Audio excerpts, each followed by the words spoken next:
Hi guys, thanks for joining us for Pass the Mic, Conversations with Black Creatives. I'm Hannah Harris, a Business of Beauty and Fragrance student here at SCAD, and I'm thrilled to announce our final panel of the day entitled Behind the Lens.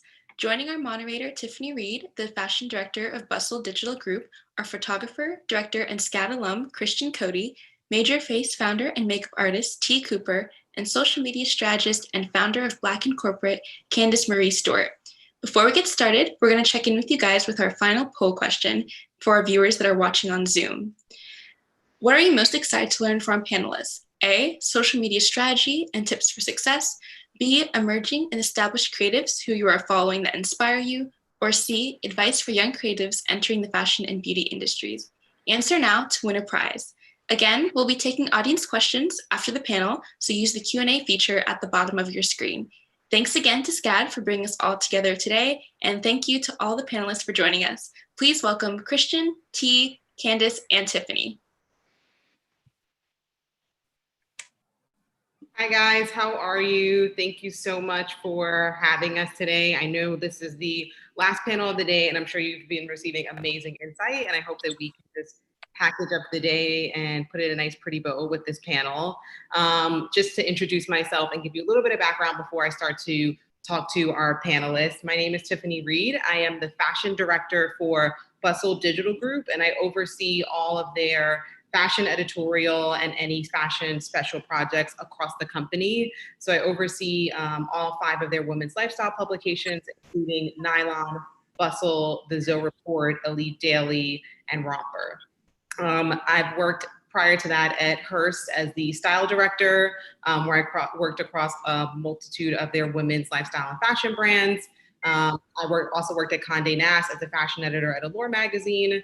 And prior to that, I was at InStyle as an assistant editor as well, and accessories. So most of my career has been in editorial, and I have worked for Hearst, Condé, Time being traditionally in print, and then recently have pivoted into the digital space. So I'm really excited to host this panel, moderate this panel, because we have some amazing guests. First question for all of the panelists is, I would love for you guys to speak briefly about your careers. And while you're speaking through each of your respective careers, I'd love to know what was 1 or 2 major successful moments that you feel were like the moments where you were like, wow, I made it, or wow, this is really a pivotal moment in my career, and I wouldn't even expect for this to happen. So I'll just start with Christian. Okay. So a little bit about myself. I was raised in Atlanta, Georgia, Ellenwood to be exact. I had the opportunity, I think everything really started for me when I had a rep from SCAD visit my school back in high school. At that point, I wanted to go to New York, but I really saw a lot of potential in me growing under that curriculum. So I went to a few SCAD days, and I visited a couple professors. And from there, I was like, okay, cool. This is a school that I definitely want to go to. I can see myself here. I can see myself growing. So I came into SCAD. I started in 2012, and I graduated in 2016 with my bachelor's in fine arts and photography. And while I was there, I kind of shifted my focus towards fashion photography. At first, I thought, well, I think I kind of just got into it more so just to start to create my own world, start to create the sort of nuances around a lot of the things that I was experiencing as a black youth, a teenager at that time. So it started out really much like photographing my friends and whatever we do on the weekends and that kind of thing. But once I got into school in like my first or 2 years at SCAD, I shifted my focus to fashion, and I was really appreciative of the type of feedback that I was able to receive from my peers and from my professors. So I was really inspired by shows like America's Next Top Model, and like there was one show called The Look. I was inspired by that. So from there, I started to work within the resources that I had as a student, and then I slowly branched out of the sort of sphere of school, and I went into really just connecting with other people from my community to kind of start to get the projects flowing. So I graduated in 2016, and then that started my relationship with going back and forth to New York. I'm currently based here now, and it's been great to sort of build my career in, like, in a way, two cities. Yeah, I would say that within all of that, two major successes. I'll go to like my first and then a recent one. So after graduating, I think it was maybe 2016, 2017, my first big client was actually Nordstrom and Nike. So that was my first experience, like being flued out in a way. I went out to Seattle and I worked with the Nordstrom team there directly. And that for me, that was in a way, you know, opening up the doors for me to reach in and grab a lot of the opportunities and the jobs that I was kind of going after. And then a recent success, I would say, or like, you know, just something that I'm really proud of is working with Killer Mike for GQ. I actually shot that in Atlanta, and that was a story that is in their August issue now. So yeah, his spirit was really moving, and it was really great to connect with someone who has been in a lot of different realms, but has really connected to a purpose politically, especially in the Atlanta area. So I was really proud of that moment. And yeah, that's a little bit about me. I'm a photographer and also a director. And recently I just worked on my first short film under a production company that I just started called Current Productions. So working on that film was really amazing, and I wanted to tie in a lot of the different factors right now that we are a part of with when it comes to, you know, police brutality. I wanted to give a lot of a strong voice to one of my major inspirations, which is Black women. So that was also really amazing. And yeah, that's me for now. Thank you. Congratulations on your film, but also we have something in common. America's Next Top Model was one of my favorite shows when it first season. I was sitting at the TV, like I used to sit on the floor. I'd sit right in front of that TV, and I could not wait for the new episode. So exactly. What'd you say? I said I think that's really lit something within me. Seeing that final photo, I was like, something about this I want to get into. That's really dope. Candice, will you jump into your story next? Yes. Again, my name is Candice Marie, and I'm a social media expert, strategist, and founder of Black and Corporate. Just starting from, I guess, the beginning, originally born in Oklahoma, raised in Arkansas, moved to New York about 10 years ago. With the way my career has been, I did not foresee that it was going to be anything within social media, just because that did not exist. And all I could think of was like, ooh, I want to be in fashion. But again, I didn't know what exactly that looked like. At first, you know, I kind of started off with journalism, but also had a background in finance. So, you know, for my undergrad, I went to the University of Central Arkansas, did my finance, you know, undergrad, but then moved here to New York and did my MBA with emphasis in finance again, you know, all while knowing that I wanted to be in fashion, but I needed something to be a little bit different to kind of set me apart from, you know, my counterparts that were, you know, I was almost quote unquote competing with to get into this fashion arena. Started off in journalism again, like had been from Essence to Vogue, and to Lucky. I'm like trying to think, it's been so long ago. But for me, looking back on it, something that really resonated with me was even within writing an article, I found that I liked the connection between social media and that article, and how social media basically led, you know, a huge audience or a huge following back to read, you know, a certain article.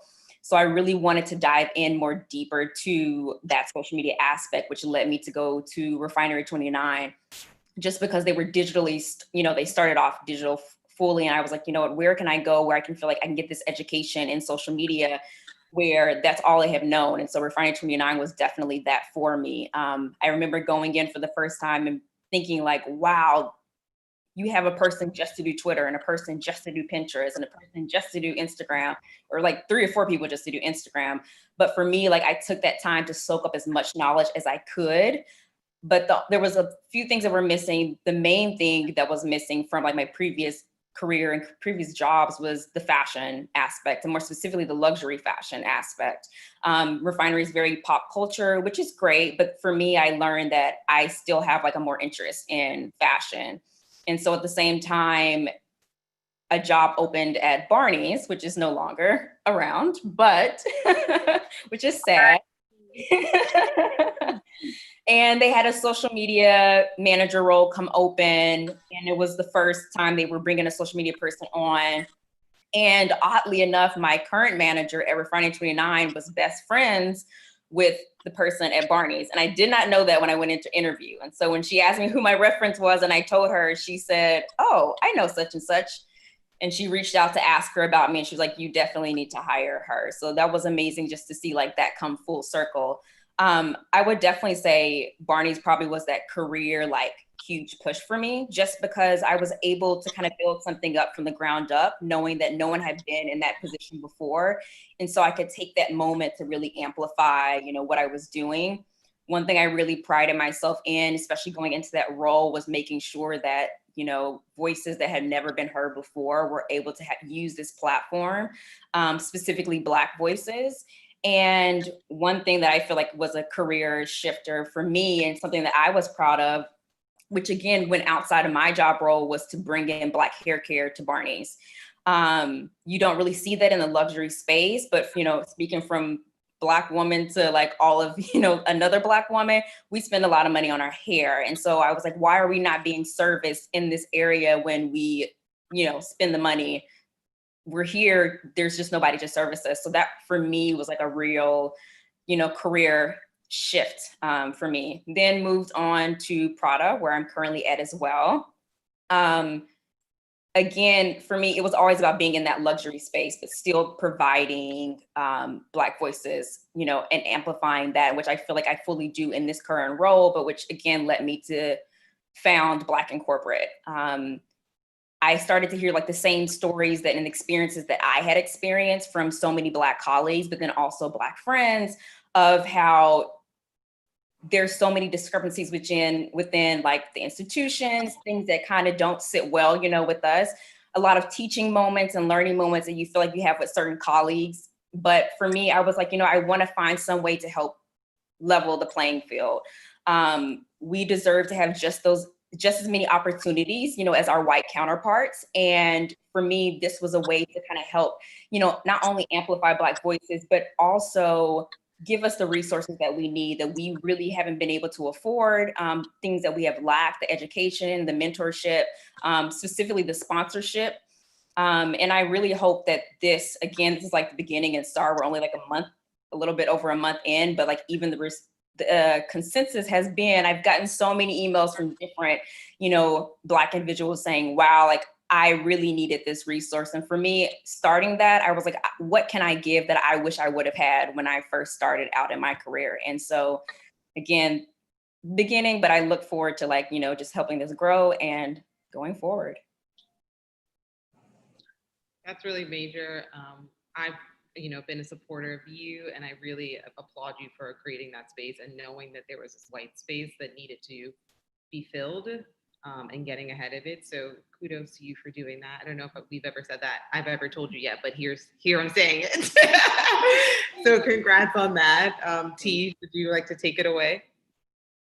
Sure. So my name is T. Cooper. I am born and raised in New York City. I'm a total Bronx girl.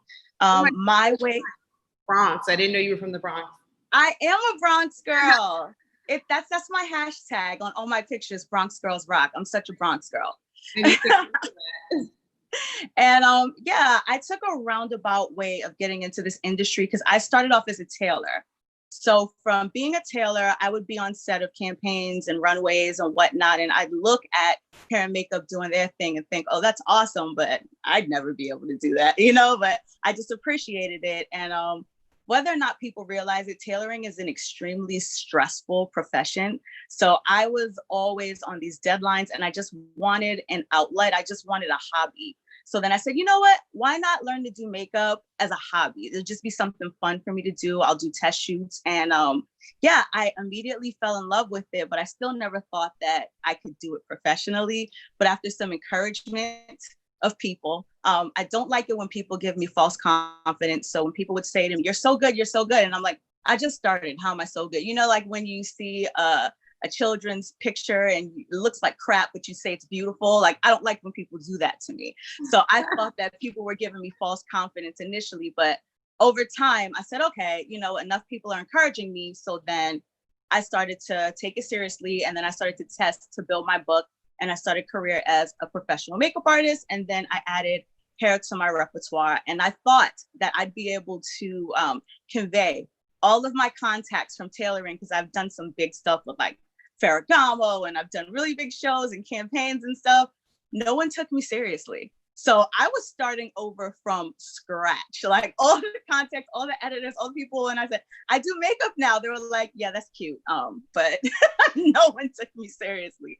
So it took a while for me to build a book, build a reputation. And yeah, I'm 9 years in now. I would say that my biggest job, my first job, I can't say there've been two, there've been three. The first one that made me realize, oh, wow, I'm making some headway there, was when I got to work on The Wiz. That was incredible. I got to do Shanice Williams. She was the young lady who played Dorothy. And literally, I was the only hairstylist and makeup artist that was there that I had never heard of. I'm looking around, I'm seeing Sam Fine, and I'm seeing, you know, Ursula, I'm seeing all these big people. And I was like, holy crap, I'm here with all, like, I couldn't believe it. So that was the first time that I said, okay, I'm on the right path here. Second time was when I got to work the red carpet of the Tony Awards. That was pretty dope because I didn't just do somebody and send them there. I got to work the red carpet. I was there the whole time and it was just amazing. I'll never forget that experience. And the third time I'll say is when I got to work a Janet Jackson video. Janet's just been my girl forever. So when I got the call for that, you couldn't have told me nothing. I was like, Janet, I'll make time to do Janet. You know, I was booked, but I was like, I ain't booked no more. I'm doing Janet. So those three are the biggest jobs that I can say that I've done, and it made me feel like I'm on the right path because I had absolutely no intention of being a makeup artist or a hairstylist. But you know what they say, you make plans and God laughs, right? So yeah, I do tons of runway, and those are some of my really proud moments as well. I love doing fashion shows, and I love my sisters. A lot of times my team consists of all Black women, and you never see that, especially doing major shows. So like you'll see the team leaving before us and they'll be all Caucasian. Then you see us and then you'll see the team coming in after us and they'll be all Caucasian. And that makes me feel like I know I'm doing something special because I'm adding an element that just didn't exist in fashion, and we continue to slay. And yeah, that's just my story. That's what I'm all about. That's what I've been doing. Did you pass out when you met Janet? Oh my gosh. Well, yeah, because I was looking at her when she was walking towards me because I was standing next to her choreographer. She has a different choreographer than the dancer's choreographer. And I was like, oh my God, Janet's walking. And I guess she could tell I was looking at her like, oh my God, there goes Janet Jackson. And then she said hi to me. I could have just died. I could have just died right there. It was the Made for Now video. I could have just died. Yeah, it was amazing. I loved it. Candice, I'm going to bring the conversation back to you. So you mentioned earlier when you were going through your bio and your career path that you founded Black in Corporate, and that it's, you know, champion people of color in corporate and these luxury spaces. But I'd love if you can tell the audience a little bit more about what support and resources you have in the company, in Black in Corporate, like what they offer, so that we can know. I mean, I'd like to know too. So no, that's good. Because even like I've had so many volunteers come approach and be like, how can I help? What can I do? And I was like, you know what? I'm taking all the help that I can get right now. It's one thing I learned, like, don't say no to help, especially Black women helping you. For this month in particular, I'll even speak on this. It's BIPOC Mental Health Awareness Month. And so a lot of times as Black people, we aren't, it's a luxury almost to have, a therapist or to be able to, tap into mental health resources. So that's one thing we kind of dived into specifically for this month, making sure we are, almost serving those things on a plate. We've had therapists come on, like, our social platforms to speak when you normally might not have had a person you can ask questions directly to, offering, where you can get free or low cost resources or therapists. Again, like that's something that's very taboo in the Black community, just because we've, had this way of thinking a lot of times like, well, God can help you, or like, you're just like not right in the head, or, all kinds of things, but like almost normalizing those things and kind of educating people. Because I find that education a lot of times is the one or number one thing that we're missing out on, just because we weren't, talked to when we were younger, or given those resources when we were younger, all the way to like a free virtual event that, you can go to if you're not even like, okay, well, I won't be able to get to a therapist, but can I sit in on an Instagram live where an expert is talking? Just offering all of those things up for this month, and then next month going into equal pay. So I find that pay is such a huge conversation. A lot of times we don't even know how to negotiate our salaries, what to even ask for, even, who to ask, in regards to pay. So that's something that we're looking forward to going into this next month. But again, like it'll be a certain theme each month is what we're aiming for. And then working with, a few other companies in regards to mentorship opportunities where we can roll that out. So I'm excited about that one.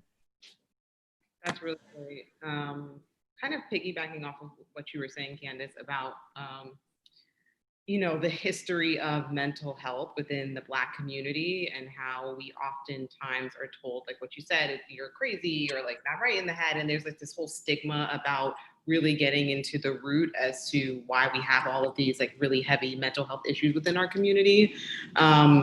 Christian, one of the questions I have for you is, since you are creating Black imagery and very conscious about the sort of depiction you're putting of Black people together out into the world, how much do you tap into the history of racism, the history of, us as a community, like these little nuances, like mental health, body image, colorism, et cetera? How do you consider all of those factors when you are creating these images? That's a great question.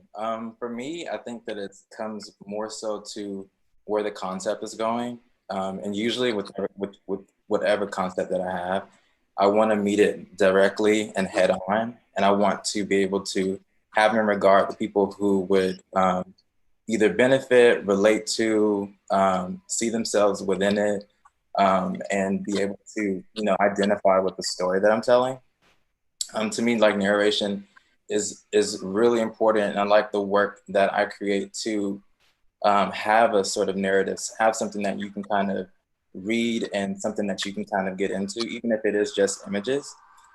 So with that being said, I feel as though there's a lot of, I think even when we get into our creative space, I think there's a lot of institutionalized thoughts that we bring to the table.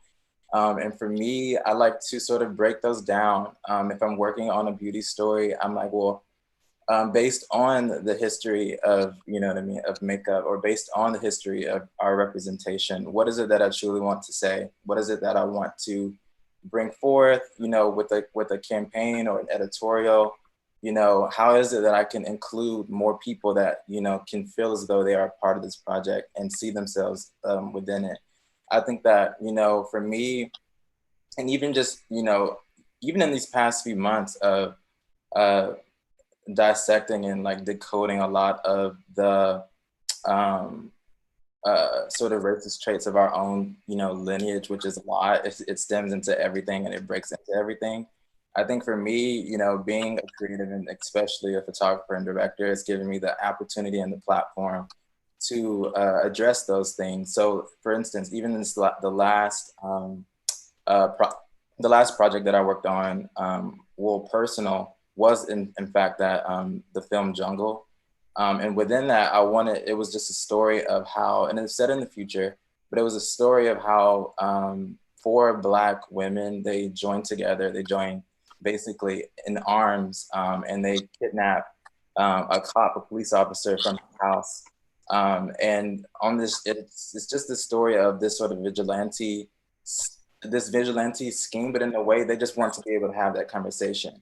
They want to be able to just meet, you know what I mean, this antagonist head on without the idea of truly like, you know, resulting in like death or anything like that. I wanted to just tackle a lot of, because I think even just going into the idea of when there's like a jury or a trial, a lot of the times the defendant or no, the people who are coming to bear witness to that trial, they have their own questions, they have their own answers that aren't being answered. And I think that, you know, historically, I just wanted, even just jumping back to the film, historically, I think we're so used to seeing like the Black woman not win, for her to be silenced, for her to be pushed aside, for her not to have the same sort of way to express herself. And if there's a lot of times there's consequence related to it. So even with this, I wanted to even just meet that head on. It was just a racist cop that they were coming in contact with. And, you know, in this film, they really just they met, you know, they sought after, you know what I mean, this guy, and they got him, you know, and I wanted to give that permission to not only just Black women, but just anyone who was seeing it. Because I think that we get so used to being oppressed. We get so used to like, okay, well, let me go on this route so that I'm not so like on the fringe of being like, you know, too vocal, too expressive, or okay, this job might be new. Let me not really press it too hard if I see something, if I feel something. So within the work and just within, you know, just being creative and just bringing these visions to life, I'm always thinking about how, you know, I could sort of, in a way, rewrite history and create a new sort of background, a new foundation for us to build on. Because I think that even once we do, it's great to know your history, but it's also great to use that and to propel, you know, where we are forward. So that way we can kind of show, you know, that's sort of lineage, that progression, you know? So that's kind of like where I've been a lot in the work recently. Christian, I think it's really important that you mentioned working in these spaces where you don't want to, you know, you're really careful because you don't want to push the line and you want to make sure that it's still appropriate and you respect either the people, you know, who are running the project or the subjects, you know, in front of the camera as well, and how it is important for us to pay attention to our history, but also focus on creating something new, which T, I want to then bring this to you. You are the founder of Major Face, and it's a company that you founded and you own. And, you know, I think obviously right now we're in times where everyone is like, yes, Black business, rah, rah, rah, like being super supportive, but I'm sure you can tell us what it's been like before when it wasn't where we're at right now to how much support we're seeing other people from other races come jump on the bandwagon, like really push for that. But I'd love to know a little bit more about your company and if you can tell us the role that you've created for yourself and as being a Black founder, how your job, yes, is running a company, but also your job kind of is affecting long-term change within the industry, being a creative leader and being in the beauty space as well. Well, yeah, before it was quote unquote cool to be Black like it is now, I had found myself trying to make so many trivial decisions, like, do I want to put my photo on my website? You know, I was wondering whether or not I wanted people to know that I was Black, because I didn't know if that would affect their decision of whether or not they would want to use my company. I would find myself saying, okay, well, I have photos of Black models and white models. I need to kind of maybe make sure that I don't have as many of the Black models as white models, because if you have majority Black models, a lot of times the creative directors and people who hire, they'll say, oh, she probably just specializes in Black. She probably can't do Asian, Caucasian, and all of that. So it was really rough. But over time, I just started to decide I'm just going to be kind of unapologetic. I'm talented. The people that work with me are extremely talented, and we can do multiracial hair and makeup. So if someone wants to judge just simply off the fact that we have a lot of African-American work on my website, then it is what it is. There was even a point where I was trying to see, maybe I should incorporate more Caucasians into my team, because like I said, my team is majority African-American. I do have some Latino, Latinx, some Caucasians that work with me, even a few Asians, but I just have a soft spot for hiring my people, especially sisters, like Black women. But then I thought maybe I should kind of diversify a little more. And then I just kind of scratched that and said, no, I need to create a space for us that just didn't exist before. Because when you see, like I said, when you see major shows, sometimes there are none of us, maybe there's one of us. So I love it when my team can come through New York Fashion Week, slay a show, and then we see the press coverage, and I know Black girls did that. You know, we're here and we can do the work even though they're not checking for us. So we need to make them check for us. So yeah, it's been rough. Now I'm finding that I'm starting to get recognition because I'm Black. And I don't know how to feel about that. Some people are saying, oh, you should be happy, you should run with it. And I'm just like, these photos that they're praising me for, this work that they're praising me for has been in existence for a year or more, two. It's been there. So it's great that all these brands want to tag me and say, oh, you should follow her now. But it's been there. I've tagged you before and said, hey, this is what I do. So I just don't know how to take it. I'm glad that it's happening, but I just wish it wasn't happening just because I'm Black, you know what I mean? So yeah, I'm just trying to. I would love if Christian or Candice, if you have any additional feelings on that, because I do think that's an important topic to talk through, because I know a lot of people have mixed emotions. So like, I feel the same way, you know, what T's saying, like, it's like, wait, huh? Like, I've been doing this. I've been doing my job with, you know, being excellent at what I do. Now you notice me. So it almost, you know, you kind of like a quick head turn, like, huh? Yeah. But in that same breath, I'm capitalizing off of it because I'm open.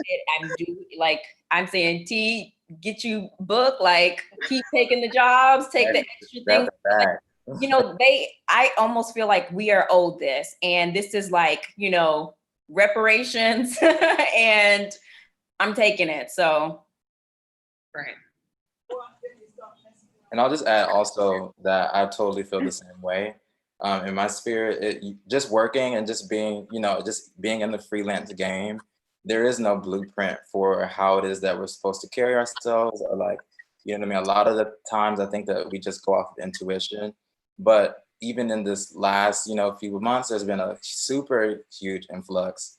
And even just the emails that I've been getting, I've been like, wow, so this is the moment? Like, okay, this is the time for, okay, cool. Like, I'm totally appreciative of it, because I think that, you know, I'm being sought after for what it is that I know that I can do, and the things that I've been preparing myself, you know, for the last few years to be able to take on. But at the same time, it does make you feel as though there's a bit of tokenism, and there's a bit of this sense of, because we all, you know like cancel culture, but also at the same time, I think that there's this bandwagon culture that we're all a part of as well. And I think that our thoughts and feelings can be sort of all just lapsed together. And I think that the response to Black creatives has been a part of that conversation.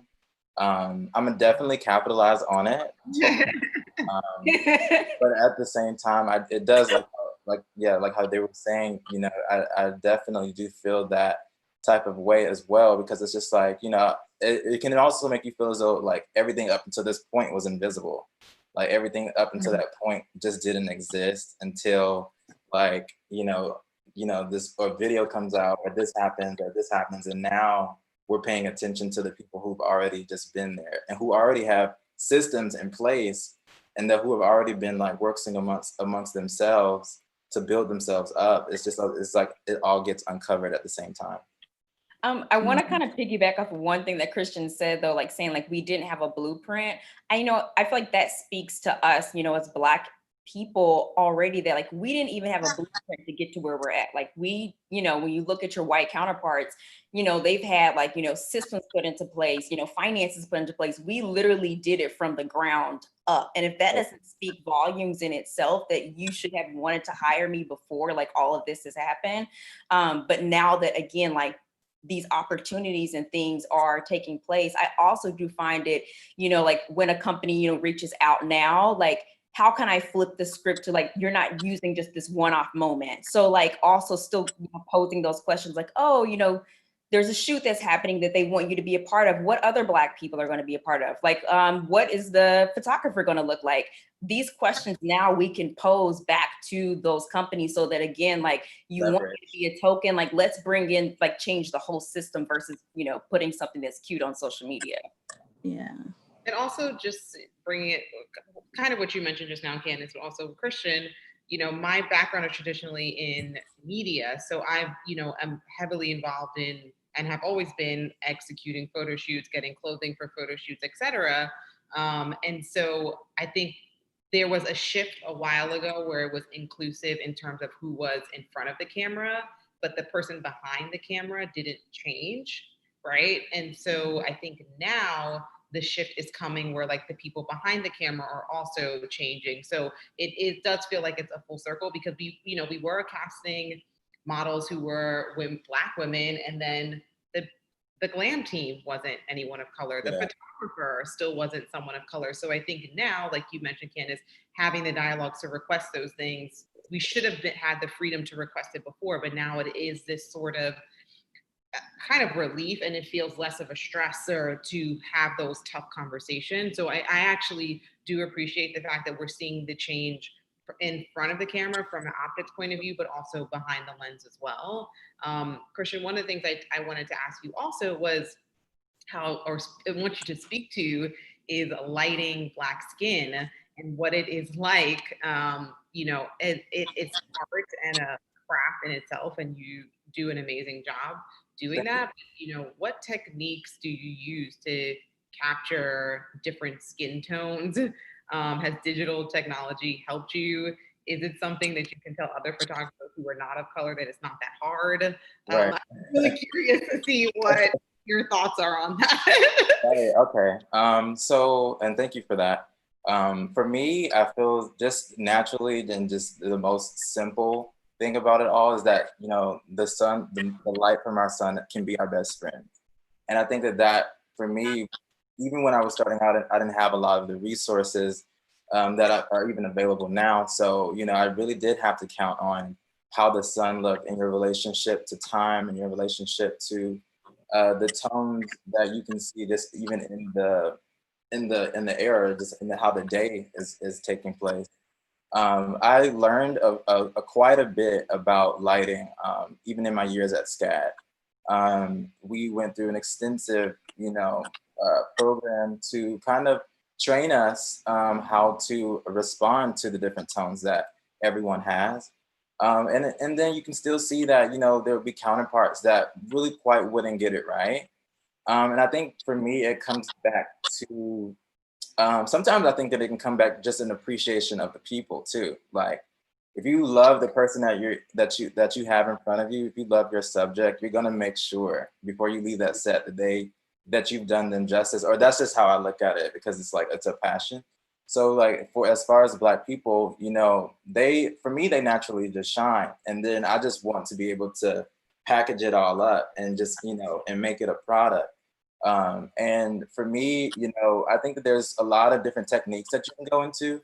But even then, I think that sometimes adding so much technicality can swamp the person who's just really trying to learn. I think that if you can find, I like to use like a broad light source. So if it is in the studio, you know, I might use like an octabank, which is like this big circle, an octabank, or you know, just a really broad light, because naturally it's almost mimicking the sun. Everything that we do mimics what's already there in a way. Right. So technology is really only helping us get to the point of reaching, you know, what's already there and available to us, which is the sun. So even just recently, I did a shoot with a Wall Street Journal on our roof upstairs, and it was beautiful to see how, you know, because we were able to use, the whole idea was it was Black designers, up and coming, well, it was established Black designers highlighting up and coming Black designers that they love and know in the industry. And then I was able to pull in an all-Black team, which was really important to me. And then we have both a Black female model and a Black male model. So even within that realm, you know, just watching how the daylight would change and how it would highlight or either, accentuate certain features that they had. I think it's really just being, it's imperative to be as intuitive as you can be. Like, if it doesn't feel right, don't move on. Like, give yourself that chance to like really figure out, okay, if I just, because sometimes it's just a small adjustment with your lighting. It's like, okay, if I just pull it here, you know what I mean? And then I know how shoots are. There can be a lot of like pressure, especially for the people who are responsible for making that picture happen or that image happen. There can be pressure, but really for me, it's, I need to make sure that that I have in front of me, whatever the subject is, no matter what their tone is, that they are, highlighted, that they, look to be themselves, that they represent themselves. And I think that, from natural light to studio light, I think just maintaining that focus will kind of give you a really good foundation and a base to just make great images. Thank you, Christian. Thank you. I have a question for all of you guys. So you have kind of covered this throughout the conversation. Candice, you started Black in Corporate. T, you pulling in a full Black team of Black women coming in and doing, runway shows. So it's very clear that you all have used your platform and like positions of power to influence and create opportunities for other people of color. What would you say to those who maybe are not as in these positions of power and aren't making the executive decisions? How can they use whatever little bit of pull or whatever little bit of momentum they have going? Not to say that one is lesser than the other, but what advice would you give if someone's not so far up in their career to sort of give opportunities to other people of color, whether it's their peers, whether it's interns, et cetera? T, you can start. Oh, wow. I just feel like even if you're not the highest up in your career, you can always try. You can always recommend. You can always say, I have a friend. You can always say, hey, this person does beautiful work. Let me show you. You can always try. Even though you might not be the most influential person in the room, you do have a voice, and you just need to not be afraid to use it. What I continually hear over and over again is that, oh, this person doesn't want to, sacrifice themselves, or they're a little afraid to, try to push it because, they're, how it is when you're like one of the few in the room, you kind of want to just hold your spot down and you don't want to irk anyone. But yeah, I would just encourage them to use your voice, and you don't have to be super aggressive about it. But if there's a person of color that does beautiful work, the work should speak for themselves, and you should just do the best that you can to try to put others on, because that's the only way that we're going to make it. If no one recommends us, if no one knows that we exist, how can we get these opportunities? So I just feel that it's your responsibility as someone who's in an opportunity to help to do so. And kind of just picking back off of T, using your voice, but then also kind of think a little bit deeper and say like, hey, if I'm trying to pitch someone or, put someone on, et cetera, thinking like, how does that person like, their information? Do they like it in an email format where I can, give them a nice presentation where I'm giving a reason why I'm, promoting or pushing this person? If I'm trying to get someone in the door because there's another role open, giving them a resume as well as like, some great recommendation, kind of package it up for them so that, you come to them in a professional setting, but you still are, trying to help, another person of color. And I was going to just piggyback on that as well. Even when it comes to the people, like even just your inner workings, I think that for me it's really important that you have a somewhat of a structure in place. Like, and what I mean by that is doing the work on the ground to connect to the people around you. Like doing the work on the ground to connect to, this person, like maybe this stylist that is way around the way, but you like you like their style, or you like how they're coming across, or like, a makeup artist or whatever, is really just building a team sort of around you and continuously working. Because I like to, and at what point I was like, working with so many different people, I was like, people like, oh my God, I want to work with you, da, da, da. I'm like, okay, cool, let's do it. Like, let's organize something, you know what I mean? I'm very much free in the way of just being able to connect and have different creatives just around. So that way, when there are those opportunities of where somebody comes to you and says, okay, we're looking for a videographer, I'm looking for a dope stylist, I'm looking for a dope hair and makeup artist. Do you know anyone? And it's just like, oh yeah, I've already been working with these people outside of my professional work. I've already been working with these people. So like I have plenty of people that I can help put on. If you have, you know, if you're kind of, and I think that just goes back to just continuously doing you as well, and like pouring into your own sort of creativity. And then when you do that, people are going to be able to respond to it and really want, and I think that link will kind of just grow.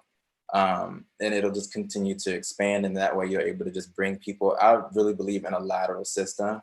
And then we all just taking that next step up together, instead of like, you know, everyone vying for that one, like that's one spot, everybody vying for that one spot to pull themselves up. And then you have these nuances of competition and like envy and jealousy that kind of like come into the picture.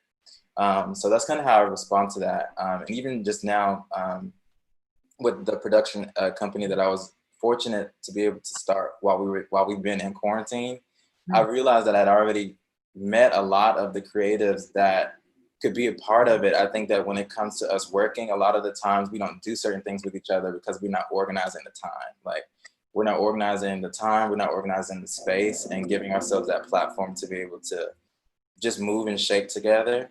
So that's also just been one fortunate way to, you know, continue on that conversation.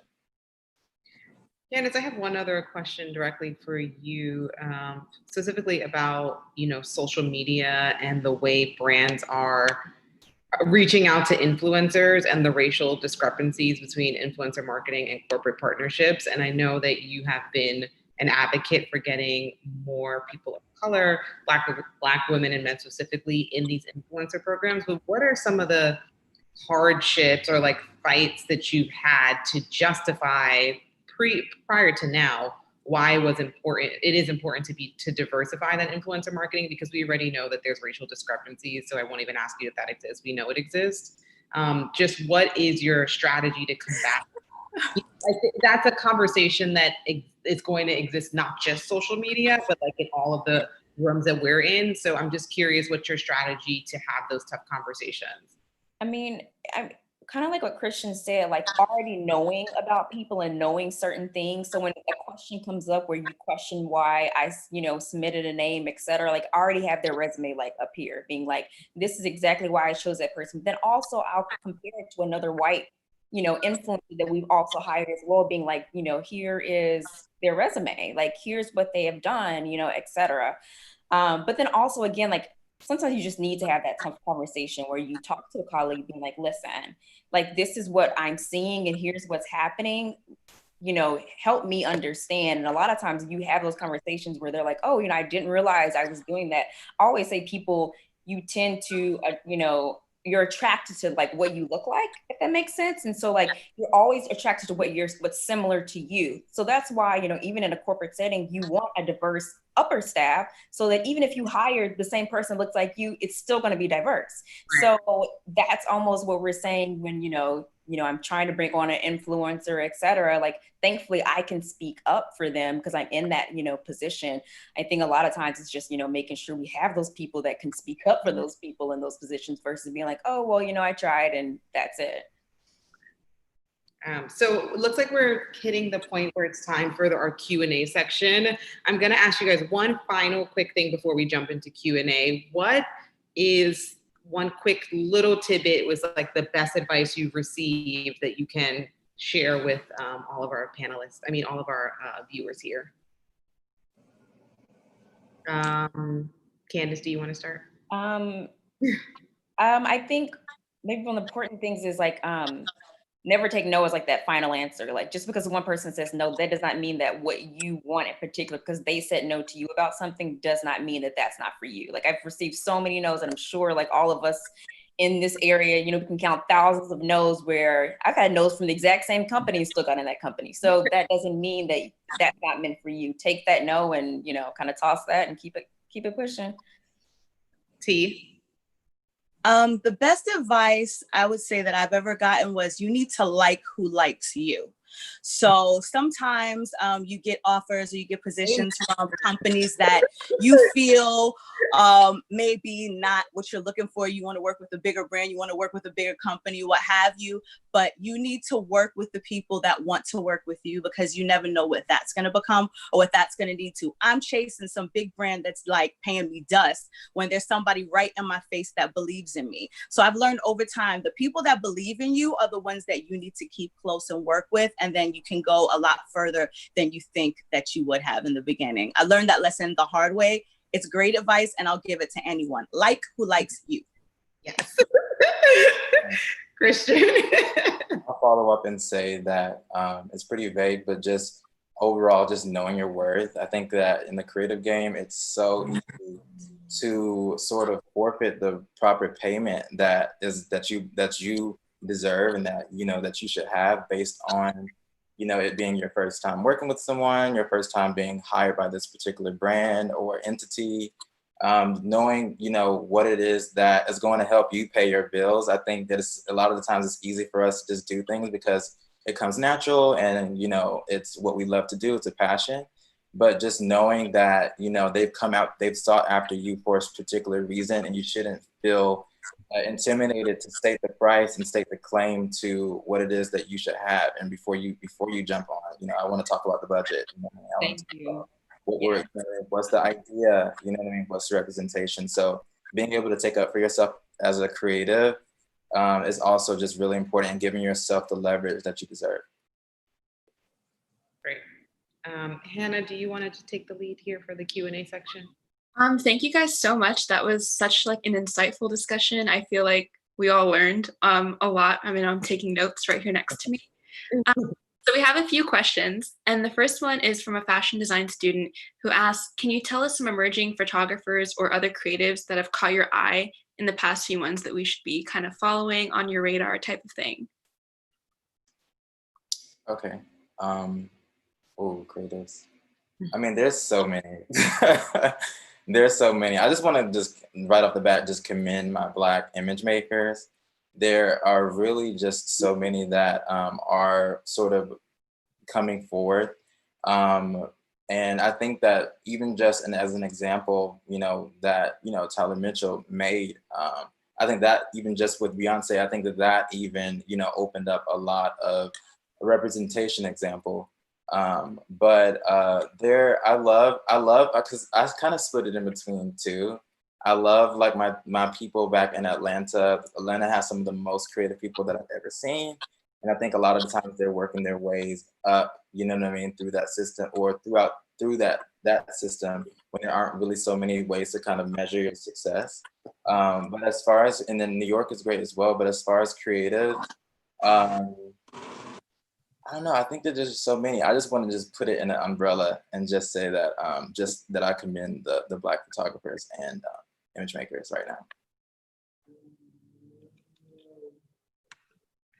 The two that I was thinking of a few, because I had just purchased a few photography or Black photos. Travis Matthews was one of them. His IG is a kid named Trav, with all underscores in between. And then he just shot Beyonce as well. He did. I saw that on IG. And then Samuel Trotter, his IG is It's Trotter. I just purchased a photograph from him too, another Black photographer. I just bought a pair of earrings from Cut and Hang. But the thing is, I don't know how long the brand has been around. So I hate to say it's a new creative just because I wasn't aware of it, but that's a recent purchase from a Black-owned jewelry designer. Love that. So for our second question, what brand, company, platform, or industry do you think has an opportunity to kind of bring in more Black creatives, and why? All of them. Yeah. Everyone needs help right now. Yeah. Absolutely, all of them. I'll just say, I definitely think that what I mentioned before about it not just being outward facing and internally making sure they're hiring the right people to actually source the Black creatives is equally as important. So I think the work needs to be done internally as well, externally. Yeah, 100%. And if you guys could see one change in the industry tomorrow, what would it be? Black execs, I would say across the luxury band, specifically like Black individuals in the C-suite. I would say more up and coming and young talent reaching the sort of elite sphere. A lot of the white photographers that are on contract with certain brands. I think that should be sort of adjusted in a way, because it doesn't leave a lot of room for people to fully just, rise up. So I would say that. No, I was like, yeah, I totally agree. Yeah, because what you see is brands hiring the same people over and over and over and over and over again. So it doesn't leave a lot of room for them to give Black or creatives in general that they haven't worked before a shot when you're using the same people for 10 and 20 years. And then finally, I would say that I think that, what Candice said about the C-suite is very major. And I think also hand in hand with that is having more Black brands play in the luxury space, because what we consider luxury is all white owned. And I think that's a major area where there's not enough Black designers, Black owners of companies that fall into the luxury world. I was going to also say really quickly, just to go back to that question that you had earlier about Black photographers. I think that there's so many, but I had the pleasure of being a part of this coalition called See in Black. And if you go to their page, See in Black, it was started by a few major, Joshua Kesey, Andre Wagner, Micaiah Carter, and some other photographers. Those that you should definitely look into. But even within the coalition that they organize, there's like almost 80, it's like a directory, and there's almost like above 80 just photographers to tap into. So I would just recommend that page. It's called See in Black on Instagram to go to, and just check out the plethora of work that's there as well. Yeah. Thank you guys for all of the resources you've given us, the tools and the knowledge. It's been so great to talk to you guys today. And thank you to all of the panelists and moderators we've had for the entire day. Thanks again to SCAD for hosting. Have a great afternoon, and be sure to follow scad.edu for more programming announcements in the coming days. Make sure you follow all of these guys and see what amazing work they're up to.